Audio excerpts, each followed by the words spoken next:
জানো মা, নসিন আজকে স্কুলে আমার জন্য অনেকগুলো চকলেট নিয়ে আসছে। ওর আঙ্কেল বিদেশ থেকে চকলেট নিয়ে আসছে। সেই চকলেট ও আমার জন্য নিয়ে আসছে। ও কত ভালো, ওর জন্য কিছু রান্না করে দিবা মা? খাইয়া দেয়া কাম নাই, আমার ঘরের কাজ করে কুল পাই না আরেকজনের জন্য রান্না করে দিতাম? তোমারে চকলেট দিছে, তুমি ওরে চকলেট কিনে দিবা, হিসাব বরাবর শেষ। না মা, নসিন তো অনেক ভালো। এই বয়সে কি এত মেয়েদের সাথে তোমার? হ্যাঁ মানে না, এই যে নওশিন না মৌসিন মেয়ে বন্ধুর জন্য রান্না কইরা নিতে চাইতেছো, তোমার ছেলে বন্ধু নাই? মানে কি? নসিন তোমার ছেলে বন্ধু? এটা আবার কেমন ছেলে বন্ধু? তাহলে মেয়েদের মতো নাম কেন?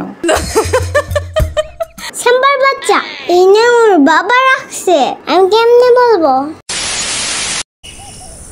এই নসিন, এটা হলো আমার সাম্বা। ও বিশ্বাস করতেছে না তুমি আমার ছেলের ফ্রেন্ড। ও ভাবছে তুমি আমার মেয়ে বন্ধু। আব্বু একদম বললো আমার নাম কেন নসিন রাখছো? মানুষ তো বুঝে না আমি ছেলে নামে।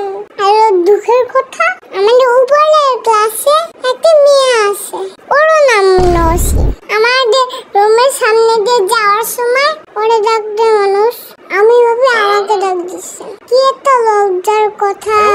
আমি তো আমার কথাটাই বুঝি না। তাইলে তুমি তোমার নাম পাল্টায় ফেলো। আচ্ছা শাম্বু, আমি আমার নাম পাল্টাইয়া কি নাম রাখবো? এক কাজ করতে পারো, তোমার নাম পাল্টায় নওশাদ রেখা দাও, বুঝছো? ছেলে ছেলে একটা ভাব আছে, একটা শক্তিশালী ভাব আছে, বুঝছো? দারুণ আইডিয়া, থ্যাংক ইউ শাম্বা। দাঁড়াও, এখনই তোমার টিচারের সাথে কথা বইলা তোমার নাম চেঞ্জ করার ব্যবস্থা করতেছি। তোমার নামের রেজিস্ট্রেশন এখনই চেঞ্জ করব, পরে সবাই ডাকতে ডাকতে অভ্যস্ত হয়ে যাবে। যাক, ভালোই হয়েছে। তোমার নাম এখন থাকে নওশাদ। আমার বলতে ভালো লাগে, নাইলে তো মানুষ এতদিন আমাকে ভুল বুঝছে।